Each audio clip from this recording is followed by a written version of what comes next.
Hola, esto es Miki Terapia y hoy vamos a hablar de Halloween. Me volví a disfrazar después de haberlo perdido. Perdí el audio de todo el video. Fue un momento muy triste porque estuve una hora hablando sola y lo suelo hacer, pero esta vez no quedó ningún registro. Y fue como si Mika habló una hora sola y no quedó ningún registro. ¿Realmente habló una hora sola? Buena pregunta. Pero esa pregunta no será respondida en este video porque hoy es especial de Halloween. Buh. Bueno, se supone que iba a ser una estética más de terror, pero no voy a volverme a hacer el maquillaje ese porque no tengo el tiempo. Tenía que irme a atender, bueno, atiendo virtual, y me tuve que sacar todo el disfraz, que de hecho vamos a hablar de eso en este video. Bien, el 31 de octubre fue Halloween y se abrió mucho debate referido a si festejar o no festejar Halloween, si disfrazarse o no disfrazarse, en si es una tontería o un momento lúdico.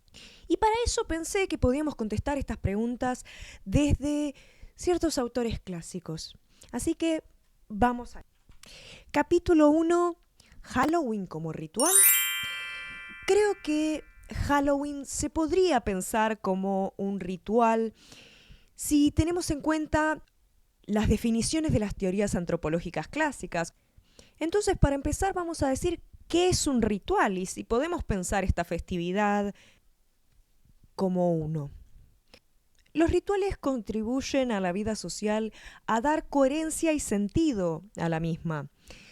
Víctor Turner plantea que muchos rituales, sobre todo los rituales de paso, constan de ciertas fases que son separación, liminalidad y reintegración. Los participantes salen temporalmente del orden social cotidiano para transformarse.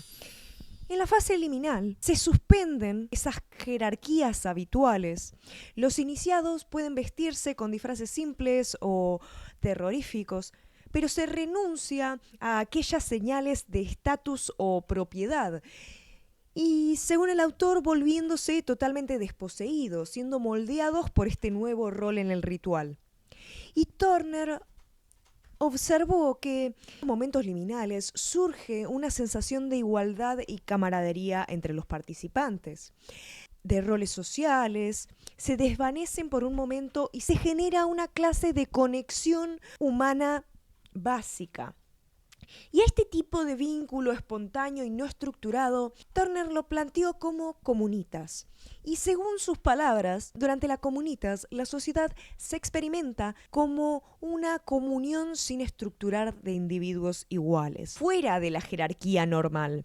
Es decir, todo aquello que nos hace sentir inmersos en cierta jerarquía, el habitus de Bourdieu, quedaría de lado en este estado, en esta fase del ritual.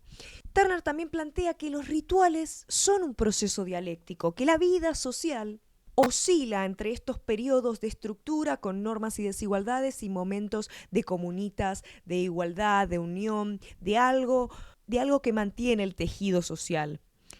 Si bien se entiende que la dialéctica estructural y comunita no es tan estricta y como todos los tejidos sociales son más bien dinámicos y porosos, lo mismo podemos pensar como podría ser Halloween, porque al principio puede nacer de esa espontaneidad de querer usar otra ropa, desposeerse, pero después esos mismos rituales pueden pasar a la fase de reintegración. Por su parte, Geertz veía los rituales como textos culturales, cargados de significado. Geertz proponía que la religión y por extensión muchos rituales funcionaba como un sistema de símbolos que actúa para establecer un sentido de orden en la vida. Es decir, tenemos muchísimos significantes en la vida humana y estos símbolos tienen que de alguna manera ser cohesionados para generar este tejido social y que nos podamos entender frente al caos del todo. Tiene un análisis muy famoso acerca de la ceremonia del gallo en Bali. Mostró cómo este ritual, ser una pelea de gallos, en realidad era una muestra, una metáfora social de dramatización de valores e identidades dentro de esa comunidad. Y no solo eso, sino que permitía mostrar parte de la cosmovisión y coordinarla con el ethos, es decir, con los valores y el estilo de vida dentro de esa comunidad. Entonces, el ritual no es simplemente algo que hacemos que no tiene sentido, sino que está cargado de simbolismo, incluso el simbolismo que le damos a la vida, al mundo y al por qué hacemos ciertas cosas. El ritual muestra parte de la vida dentro de esa cultura, el estado de las cosas que esa cosmovisión describe. Por otra parte, la cosmovisión se hace emocionalmente aceptada al ser presentada como una imagen del estado real de las cosas, que aquel modo de vida es la auténtica expresión de las cosas. Vemos que los rituales entonces conectan la creencia con las experiencias emocionales, dando a la gente esa sensación de que sus valores están en armonía con esa realidad simbólica que comparten.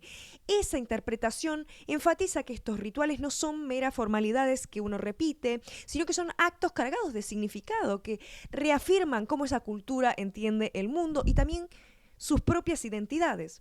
Porque vamos a pasar ahora a otro autor clásico. Y esto ya lo habíamos trabajado cuando trabajamos la cuestión del ritual y tal vez de la conciencia colectiva de alguna manera, o de cosas que hacemos que no tienen que ver simplemente con un acto espontáneo, sino que hay una cultura, un objeto social detrás. Bueno, ya lo habíamos hablado con Freud en Psicología de las Masas, ¿no? En pensar más allá del sujeto y en cómo uno piensa en grupo. Y quien habló de eso también fue Durkheim. Y Durkheim también hablaba de los rituales. Planteaban que los rituales podían generar solidaridad mediante algo llamado efervescencia colectiva, este estado de exaltación emocional compartida que une a los participantes de esta conciencia intensa grupal, como les decía. Durante el ritual comunitario, como puede ser una ceremonia religiosa, un festival, un concierto, un partido de fútbol, la energía emocional parece que se contagia como si fuese un envolvimiento, una interpelación del estado de la masa.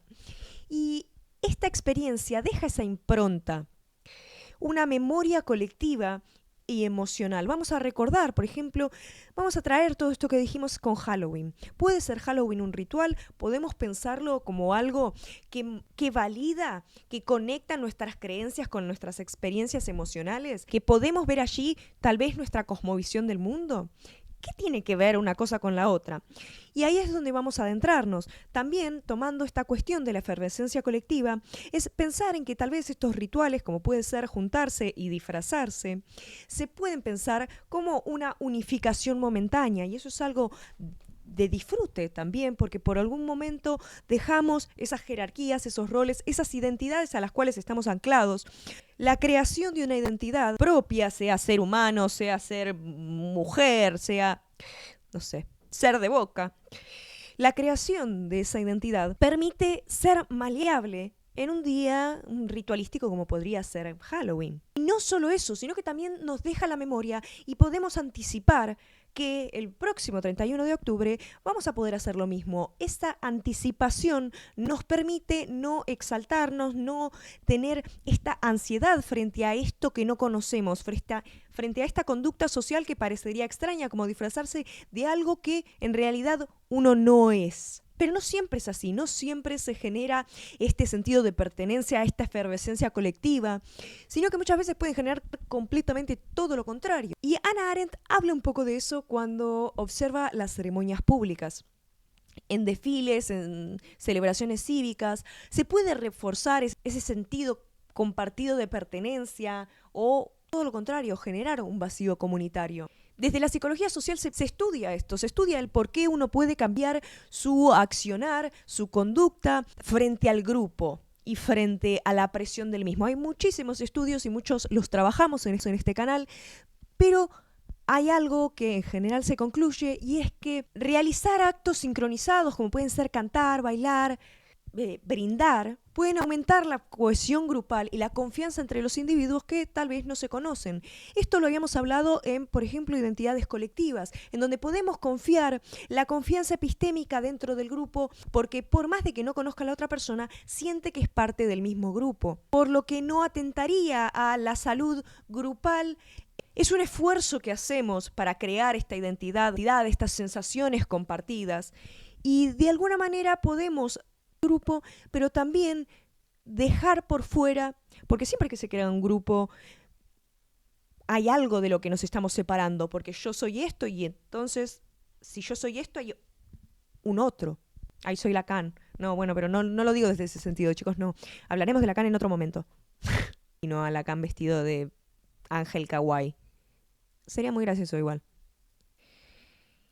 Y bueno, esto se ve incluso desde la psicología que se focaliza en el individuo, que muchas veces repetimos ciertas acciones simbólicas para reducir la incertidumbre y la ansiedad, como pueden ser los rituales de mañana o rituales para dormir. Esto reduce la ansiedad porque tiene el control sobre algo. Lo mismo pasa a escala comunitaria. Se siente que hay una continuidad y que las cosas tienen un sentido y ese sentido no está tan alejado de lo que nuestras expectativas se planteaban. Muchas veces se plantea que estos rituales ya no existen y yo no creo que los rituales no existan, creo que simplemente son diferentes, porque mientras cambie la mediación social, los métodos que utilizamos para comunicarnos entre nosotros, sí, creo que puede haber otro tipo, pero muchas veces se toma a el consumismo como esa salida individual de alguna manera para pertenecer. Entonces, eso nos lleva al tener y ser que nos trae Fromm. Me parece interesante tomar esta perspectiva porque si decimos, bueno, ¿cómo tenemos un ritual que nos incluya en algo más grande, pero que tenga que ver con mi conducta y cómo después la comparto con los demás? Bueno, creo que esto también lo vamos a ver en Halloween, que es el tener y ostentar, mostrar quiénes somos, como si las posesiones conformasen el ser.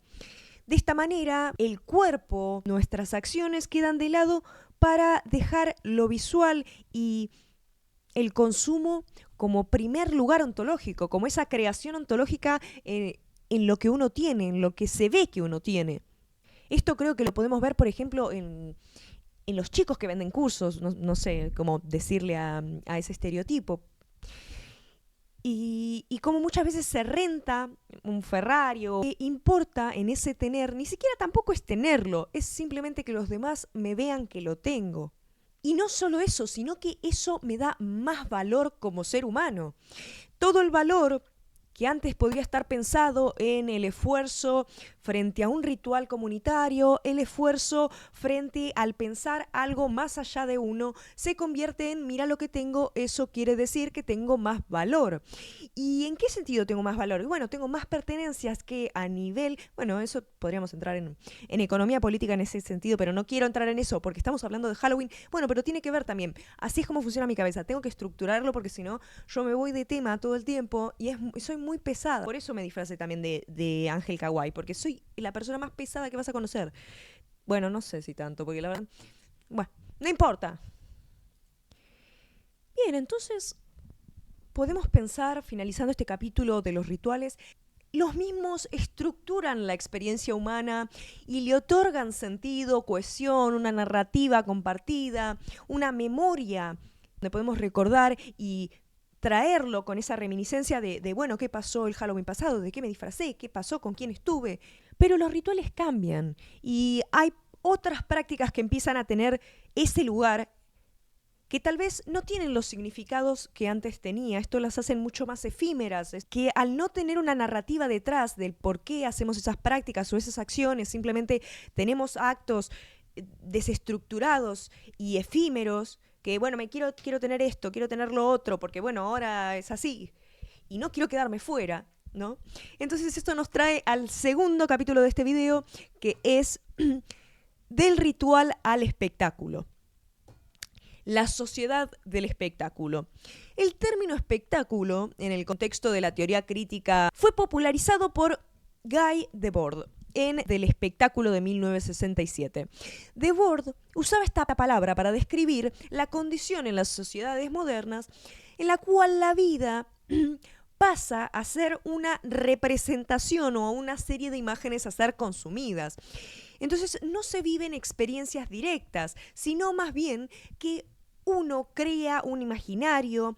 Esto también, chicos, deberíamos tocar a Lacan si quieren. Algún día vamos a hacer, bueno, podemos hacer teorías y después vemos cómo las articulo, porque también pasa eso. Son teorías muy grandes también, porque si hablamos del imaginario, digo, bueno, tendría que hablar de la teoría de Lacan para hablar del imaginario, pero bueno, no. Vamos a hacerlo más resumido, así, porque, como les digo, ¿no? Y esto es de Halloween, no de Lacan. Bueno, igual creo que un video mío hablando de Lacan es un poco de Halloween, sí, también, si les digo la verdad. Pero no quiero que así sea, así que no lo será. Pero bien, se piensa que creamos imágenes y desde el sentido, desde lo visual, creamos esas representaciones que se vacían de lo simbólico, que se vacían de esa narrativa que podríamos decir que tenían antes tal vez los rituales, algunos, ¿no? Algunas fases también de los rituales, sino que también están pensadas para ser consumidas. Uno tiene cosas para mostrarlas y tengan ganas de tenerlas. La formación de Debord plantea que la vida en sociedades modernas se manifiesta con esta intensa acumulación de espectáculos, en donde todo el tiempo tiene que pasar algo que lo tengo que ver, en donde antes uno vivía experiencias y ahora es simplemente la representación de esa experiencia, es el espectáculo de esa experiencia. Y eso lo podemos ver también, creo yo, esto de la sociedad del espectáculo. Primero, nada es tan categórico también, porque esto si no me retomaría a Bauman, ¿no? Como pensar en, bueno, la modernidad es esto y ahora el sistema de producción cambió. Sí, bueno, cambian un montón de cosas y son fenómenos muy complejos, ¿no? Pero bueno, de alguna manera tenemos que organizar ese todo y, vamos a decirlo, bueno, con sociedades del espectáculo. Y las relaciones humanas, el tiempo libre, la cultura y hasta la identidad propia se mediatizan en esa búsqueda de ser una mercancía visual, de ser exhibido y consumido. Como, bueno, yo en este momento, de alguna manera uno tiene que ganarse el dinero y de alguna manera uno tiene que comer, que si bien, bueno, eso también, de nuevo, tiene que pensarse en las formas de producción que tenemos y en cómo sobrevivimos. Bueno, eso es todo un análisis cultural, pero Mica, ¿qué tiene que ver esto con Halloween? Pará, no te adelantes, para un poco, ya voy a llegar, ya voy a llegar. Bien, en la lógica del espectáculo, plantea Debord, es donde la apariencia importa más que lo que antes se decía, la esencia, ¿no? Bueno, podríamos entrar, es una cuestión metafísica también, que no voy a entrar en eso. Así es esto, así son todos los fenómenos, ¿no? Uno entra, ay, bueno, la apariencia y la esencia. Estás diciendo que la materialidad no tiene que ver con aquello, encima, ¿qué es la esencia? Estamos entrando en un área metafísica, Mica. Salí de ahí, bueno, salgo de ahí. Porque uno dice, ¿qué es el ser, no? Bueno, se plantea que la ontología en las sociedades de nuestro siglo, contemporáneas y capitalistas, el ser se basa en esta apariencia, en estas imágenes a ser deglutidas de alguna manera, a ser transformadas y reintegradas en el sistema para utilizarlas en el consumo y en la exhibición, en donde aparece algo nuevo y algo que nace de un sujeto para ser reintegrado y deglutido, transformado para ser consumido, de alguna manera, de hacerlo más apto para todos. Por lo que entonces, en vez de disfrutar unas festividades, celebrarla porque tiene una narrativa detrás, porque tiene un significado intrínseco esta práctica, sea un significado subjetivo o sea un significado cultural, como puede ser, por ejemplo, el Día de los Muertos, que es su propia historia. Igualmente, también todo hecho social tiene su propia historia, su propia narrativa, entonces eso es importante. Que tenga más o menos contenido simbólico, ese es el tema, creo yo. Bueno, entonces podemos pensar, ahora sí, lo vamos a vincular con Halloween, en cómo este espectáculo es un caldo de cultivo para Halloween, porque te disfrazás, lo publicás, lo pones acá, lo pones allá, consumís en cosas que comprás. Y en esto, cuando empecé este video, les decía, hubo un gran debate pensando en disfrazarnos sí, disfrazarnos no, hay cultura yanqui, cultura nacional, y creo que no tiene que ver con eso porque ya de por sí nuestra cultura es diferente y el poder absorber de alguna manera una celebración que no nos era propia es reintegrarla a nuestras prácticas anteriores. Yo creo que hay mucha creatividad subjetiva detrás en donde muchas personas utilizan objetos que ya tenían en casa. Esto es un alambre, chicos. Y no solo eso, sino esto no sé, no es el cosplay real, qué sé yo. Me encontré algo así, más o menos, y me hice el maquillaje y bueno, soy Ame. Bueno, soy Ángel Kawaii. Entonces creo que hay esa parte de la creatividad y de volver a utilizar que no se vincula directamente con el consumo en Argentina. Cuando vos ves a alguien disfrazado, ves a alguien que utilizó su creatividad y no tiene que ver solo con el acceso, porque sé que me van a decir, no, Mica, pasa que en Yanquilandia es re fácil porque tienen un montón de disfraces.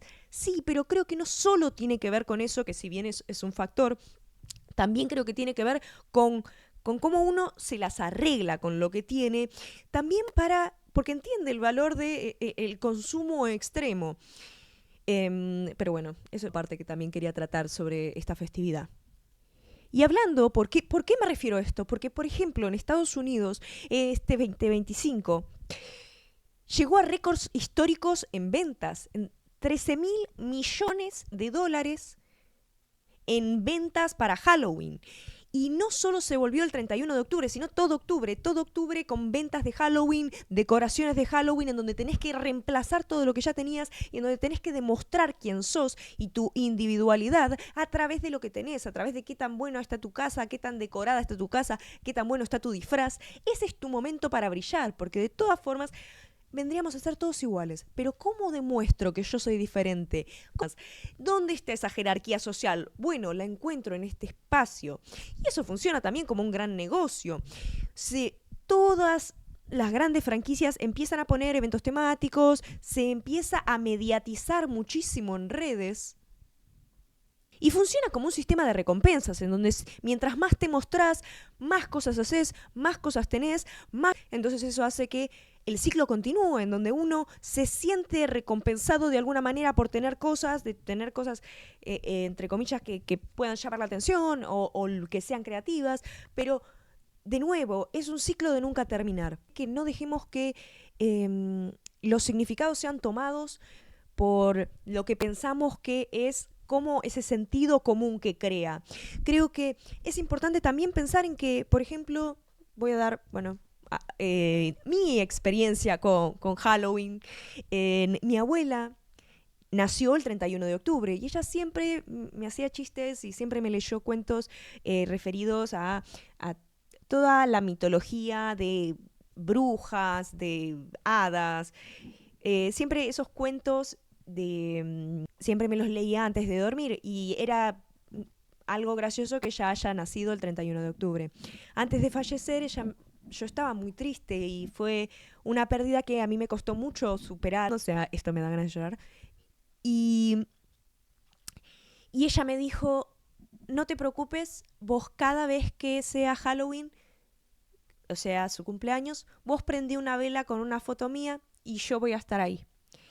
Y si bien fácticamente, ¿qué pruebas tengo de que, no sé, pero sí sé que me hace sentir mejor y sé que es mi manera también de vivir el duelo de una persona que ya no está más. Y eso me trae también al Día de los Muertos, en cómo en la cultura mexicana, por ejemplo, se hace este homenaje de algún modo a aquellos que ya no están entre nosotros. Esto se hace entre el 1 de noviembre y el 2 de noviembre. Y no tiene que ver tanto con el consumo, con la ostentación, sino más bien con rememorar. Y no hay esa competencia de ver quién es mejor o quién. No, porque se imaginarán, hay cierto respeto de alguna manera a ese gran significante de todo, ¿no? Que es la muerte. Eh, y la búsqueda de validación en estos contextos es mucho más difícil. A mí nadie me va a validar, me va a venir mi abuela y me va a decir, muy bien, genia, genia. Y si prendiste una vela, no. Bueno, la verdad, me gustaría que eso pase, sería muy aterrador, creo yo, que eso pase, que mi abuela venga, o sea, no, rarísimo. Pero bueno, a lo que voy con esto es que lo vivo como una experiencia subjetiva en donde me conecta con mi abuela, en donde lo veo como esta conexión, se podría decir, sí, vamos a hablar de metafísica, sí, como esta cuestión de conectarme con algo que es parte de mí también, que para mí está presente, que está presente no solo en mi historia, en mi narrativa, está presente en este video, por ejemplo. Abue, te amo, te voy a amar por siempre. En mi tesis está mi abuela también, que es una persona muy importante para mí. Mi otra abuela también. Mi otra abuela seguramente va a estar mirando esto y me va a decir, Mica, ¿por qué hablas de tu otra abuela y no hablas de mí? Bueno, también ahora te menciono, abue, pero estaba haciendo un punto acerca de Halloween. Perdón, abue. Pero bien, vemos cómo esto sale de esa lógica de querer crearte una identidad a través de una imagen, de pensar la identidad no desde lo simbólico, no desde una historia que cuento de quién soy Micaela, soy psicóloga, hago esto, hago lo otro, desde aquello que llamábamos etos, ¿no? Desde la práctica, sino de cómo me veo, de lo que poseo. Y muchas veces se intenta, obviamente, desde la lógica del mercado se intenta que vos compres, ¿no? Bueno, comprá y comprate un nuevo disfraz y comprate el mejor disfraz y comprate el más caro, porque así funciona el marketing de alguna manera. Pero el filósofo Fromm plantea que acumular objetos festivos que tal vez no tengan un significado simbólico para nosotros o no lo relacionemos con una vivencia significativa, puede no generarnos nada. Pero aquello que vinculamos con una experiencia que a nosotros nos fue significativa, que nos dejó una marca en el cuerpo, en nuestra memoria, aquellas personas que crearon su disfraz y que lo compartieron con gente que quieren, tal vez eso le quede la marca de otra manera, incluso tal vez en la identidad. Y esto también hay que decirlo que es algo muy estadounidense. Lo digo porque he estado aquí, es más, en este momento estoy en Austin, Texas. Y he estado en muchos lugares. y se ve realmente esa diferencia. Si uno habla, incluso en los términos en el inglés, hay muchos términos para referirse a las cosas que tengo, a la plata que tengo. Y si miran películas, es un tema tópico de conversación muy común, de qué cosas tengo, y voy a dar un ejemplo del chino, ¿no? Que muchas veces uno pregunta, ¿comiste ya? Como una manera de decir todo bien, ¿no? Y esas cuestiones culturales, acá en Estados Unidos, ¿un auto tenés? Realmente, te lo preguntan todo el tiempo. No, no tengo un auto, flaco, no tengo un auto. Igual el tema de los autos es otro tema acá. Acá no podés existir si no tenés auto. O sea, ¿qué vas a caminar en una carretera con toda gente que maneja re rápido? Yo no haría eso.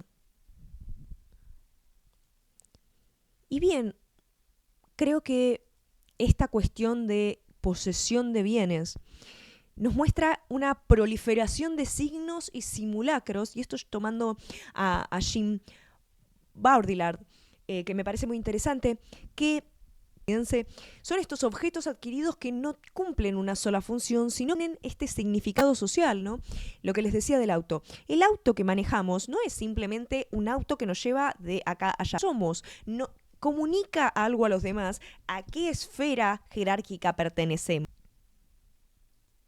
Se piensa entonces como un ya no tener para vivir, es decir, tengo este auto para que me lleve de acá a acá, sino que se vive para tener cosas.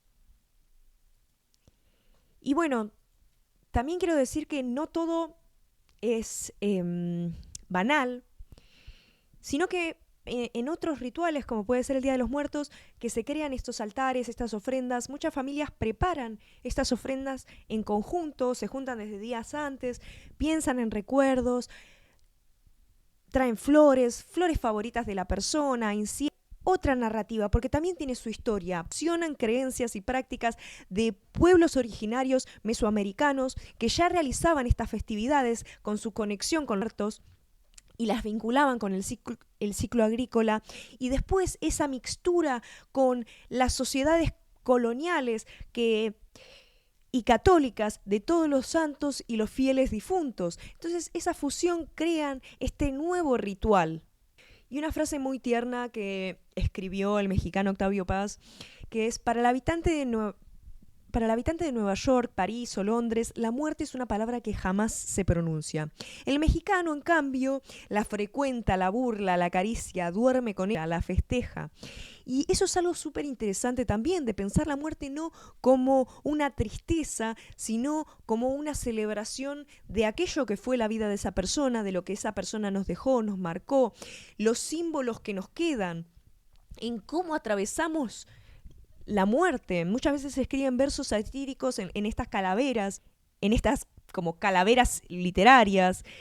Y bueno, eso también, les voy a contar una anécdota, también, porque la muerte, eso que no sabemos, nos queda por fuera. Uno se puede imaginar lo que puede ser. Queda como ese significante que está vacío, ¿no? Y cómo lo llenamos, cómo jugamos con ese vacío, me parece muy interesante. Y, y algo que me gustaba mucho de mi abuela es que ella jugaba todo el tiempo con eso. Todo el tiempo ella hacía todo el tiempo chistes de basta, abuela, basta, ¿no? Porque uno tal vez lo considera como humor negro, charlar de esas cosas o reírse de esas cosas. Y en su funeral algo que fue bastante gracioso, bueno, no sé, ¿no? Qué tan gracioso puede ser, pero es que el sacerdote nos pregunta, ¿no? ¿Qué le gustaba a Margarita? Y nos miramos con mi mamá, mi tío y yo y dijimos, la coca y el pucho. El sacerdote no entendió, ¿viste? Como que lo descolocó esa respuesta. Y entre nosotros nos reímos, porque era verdad. Muchas veces no vamos a decir, qué sé yo, lo que le gustaba era, ay, sí, escribir, leer, sí, también, pero la verdad que lo que más le gustaba era la Coca-Cola y el pucho. Y era verdad, ella decía, yo prefiero morirme antes que estar sin Coca-Cola y pucho. Y, y eso es la vida también, ¿no? Incluso el antropólogo Néstor García también, Cancellini, plantea esto de que la globalización tiende a convertir lo ritual en un consumo. Esto que yo les decía de deglutir todo y transformarlo para un consumir. Pero él plantea que en realidad este recordar no es exhibir, no cuántos familiares tuve, mirá cuánto cariño que yo tenía, sino sentir esto, ¿no? Esta risa que me genera a mí pensar en que mi abuela le gustaba mucho la Coca-Cola y el pucho, nada más ella era fanática de la Coca-Cola. Y le encantaba también, no sé, la música mexicana, clásica, ¿no? No sé, la música que habla de Jalisco. Y esto se vive como ese acto íntimo en donde ese altar es la conexión que se tiene con esa familia, en donde se dialoga y se siente, que es algo muy diferente a la experiencia del tener, que es una experiencia que uno puede sentir en el cuerpo. Y bien, el video era más largo y hablábamos también del miedo, de las películas de terror, de por qué tenemos miedo, de por qué Halloween se relaciona con el miedo, pero no quiero hacerlo tan largo tampoco y quiero que nos quedemos con el pensar en, bueno, ¿qué es Halloween para nosotros? ¿Está bien? ¿Está mal? Creo que la identidad nacional y nuestra identidad subjetiva no va a cambiar porque uno adopte ciertas prácticas, mientras no adopte las lógicas de consumo que se transforman en todo lo mismo. Creo que algo muy gracioso, bueno, ese meme que apareció en Twitter de al chico que fue a pedir caramelos y le dieron un salame, cosas que parecen chistosas, que tienen que ver con el presente y también con lo real. Los disfraces están hechos con las cosas que tenemos. Como les dije, esto es algo random, no sé, que encontré un cosito y tienen un clip pegado. Bueno, no, ahí vieron el clip. Tiene un clip ahí pegado. Pero bueno, eh, creo que hay diversas maneras de ver y aprender. Y en lo lúdico de salir de nuestro rol social, y para eso me voy a sacar la peluca. Yo soy Hannah Montana. No, claro, no, en realidad yo soy Miley Cyrus. En realidad, ¿no? Miren, soy Ame-chan now. Bueno, como les decía, dejar de lado y poder jugar con los roles de, sí, me puedo ver diferente y creo que también eso es algo divertido. No creo que está bueno perderse. Eh, Pero bueno, vos, ¿qué hiciste para Halloween? Contame, ¿te gusta Halloween? ¿No te gusta Halloween? ¿Te parece una porquería? ¿No te interesa para nada este tema? ¿Te quedaste porque te divirtió que me puse una peluca y ahora me estoy quedando pelada? Ya de por sí no tenía mucho pelo yo. Ya, viste, el estrés te saca el pelo. Miren, o sea, yo soy bastante pelada, como verán. Pero bueno, nos vemos la próxima. Chao. ¿De qué nos da miedo? No, porque también está esta perspectiva de por qué se relaciona Halloween o el Día de los Muertos con el terror. ¿Por qué estas festividades se complementan y se complementan con una cuestión del miedo, del terror, de ver una película de terror, como dije en mi pequeño short? Bien, nosotros ya hablamos cómo el miedo funciona para nuestro sistema como una alerta temprana que nos protege ante el daño, frente al daño posible. Es decir, es una señal, nos advierte que podemos tener algún tipo de daño, de que hay algún peligro potencial para nuestra supervivencia. Sentir miedo no es algo negativo en sí mismo, es un mecanismo de defensa que nos permite sobrevivir. Y también una pregunta que me parecía interesante contestar es, bueno, ¿a qué le tenemos miedo? Los disfraces y las temáticas cambiaron a lo largo del tiempo y me parece interesante buscar estas dimensiones frente a qué se considera peligroso o qué nos asusta a lo largo del tiempo. Yo me disfracé en este caso de Ángel Kawaii justamente por ese motivo. Yo creo que si bien Needy Streamer Overload o Needy Girl Overdose es un juego que no es de terror, se siente esa tensión y tal vez ese miedo de cualquier pequeña cosa puede destrozar su psiquis. Y esto es un miedo que tal vez en otros momentos ni siquiera se pensaban, y no hablo por el avance de la tecnología y de pensar en el streaming.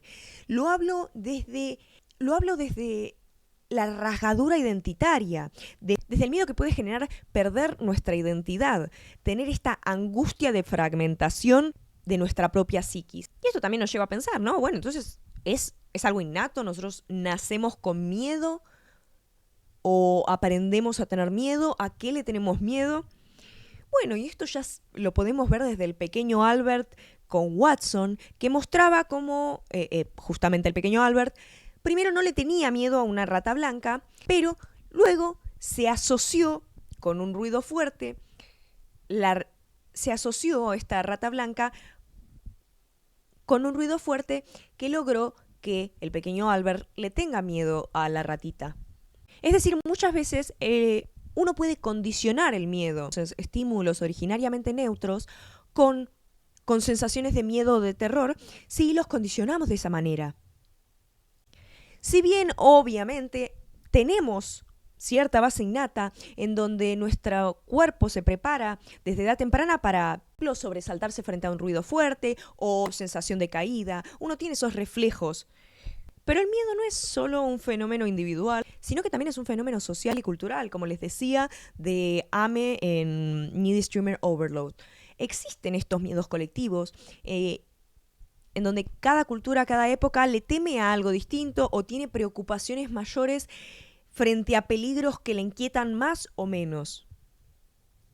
Podemos pensar en cómo en la Edad Media las pestes eran un gran temor. Las epidemias mortales, las hambrunas, guerras sin fin, invasiones o castigo divino, lo sobrenatural, todo lo que tenga que ver con la brujería, el demonio.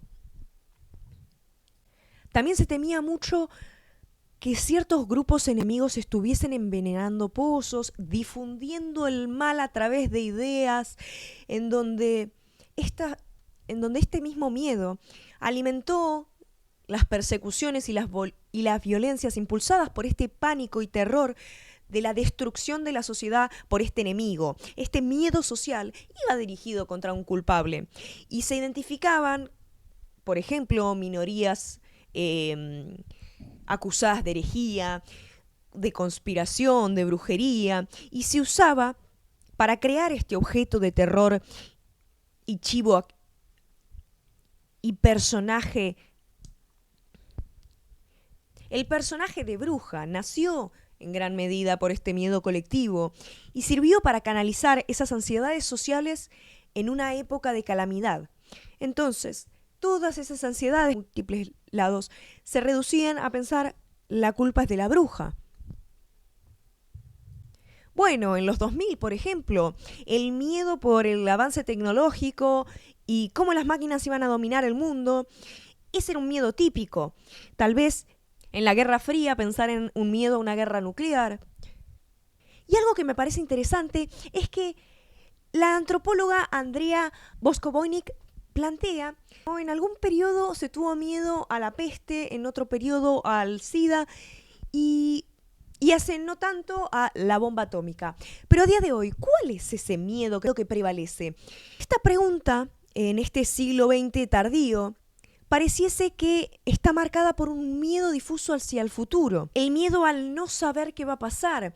El miedo a decir no hay esperanza. Y esto plantea el sociólogo Frank Furedi también, que no es la esperanza del futuro, sino el miedo lo que excita y modela la imaginación cultural en esta época, en este siglo. No pensamos en un futuro alentador, pensamos en lo que nos da miedo, en lo que no queremos que pase, en donde todos estos culpables del mal son el terror. Incluso podemos verlo como algo positivo en la cohesión grupal. Pensar el miedo colectivo puede unir ciertas colectividades, pero también pueden crear este objeto común, enemigo, en donde se crea una separación tal vez no fundamentada, porque la identidad del grupo no está siendo amenazada, sino es el miedo grupal, colectivo, que se posó sobre este objeto cultural o este colectivo, y se trasladan todas esas fantasías e imágenes a este objetivo enemigo, no logrando poder construir algo más allá de ese miedo. Y esto también es una perspectiva y un mecanismo de control, y infundir temor hacia este enemigo, sea real, sea imaginario, siempre fue una estrategia que se utilizó para lograr la cohesión interna de un país o de un grupo. Cuando uno se junta porque, bueno, tal vez no me caes tan bien, pero ese es el peor, entonces tenemos que juntarnos. Esto se utiliza para coercionar nuestras acciones hacia un lado o hacia el otro, porque si no, este enemigo, real o imaginario, va a venir. Y muchas veces se termina temiendo a las cosas equivocadas en vez de a los peligros reales. Estas cosas equivocadas se generan por la exageración mediática de estos enemigos, de estos colectivos terribles y aterradores, y en esta exposición de imágenes, los verdaderos riesgos frente a la vida, lo que realmente puede dañar. Incluso podemos pensar este miedo, tomando a Bauman, que ya lo hemos tomado, de como si fuese un miedo líquido, ¿no? Estos temores difusos que no tienen una definición, un objetivo claro, que atraviesan en donde fluyen por los significantes que vayan apareciendo en el momento. La estabilidad económica. Tenemos que tener algún tipo de estabilidad identitaria. Utilizamos el miedo para temerle a algo externo y para unirnos. Nosotros somos los que tememos de ellos.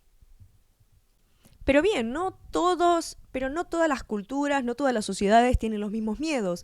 Y también podemos pensar en un análisis comparativo de esto. Incluso, algo que a mí me interesa mucho, que es el mundo fungi, es uno de los terrores que atraviesan muchos videojuegos, que también esto lo hemos mencionado. Se utilizan hongos reales muchas veces para pensar estas epidemias biológicas.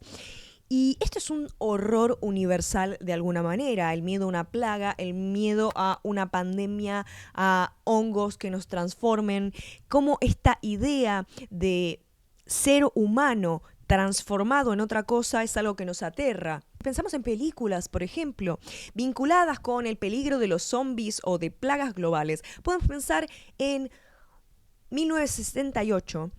En 1968, por ejemplo, Night of the Living Dead.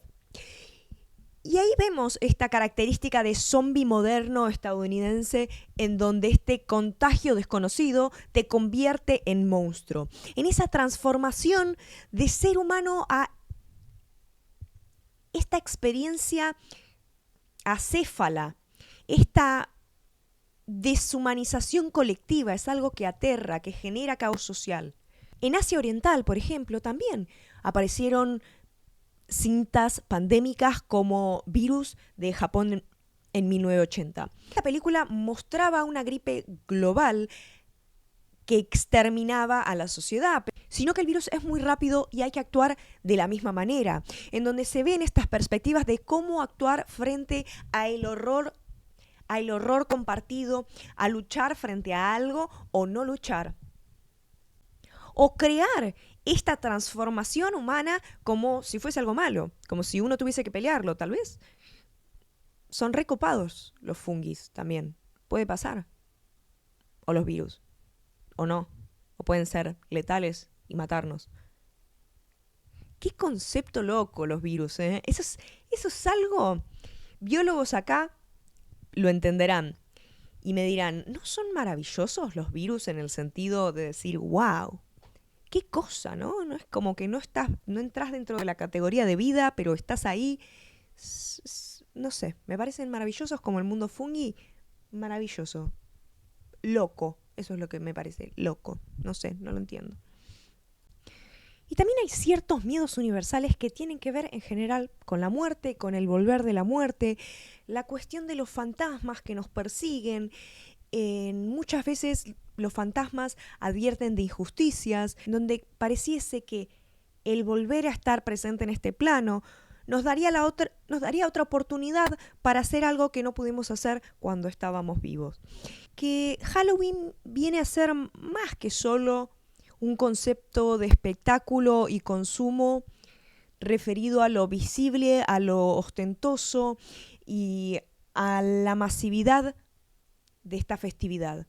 Creo que también tiene que ver con un ritual y creo que también tiene que ver con cómo cada cultura adapta a miedos específicos de cada identidad cultural, de cada identidad colectiva, cómo podemos disfrutar o no disfrutar de esta celebración, o si siquiera es una celebración, pero podemos pensar en que tiene esta función social. ¿Y para vos qué es Halloween? ¿Qué hiciste en Halloween? ¿Te interesa? ¿No te interesa?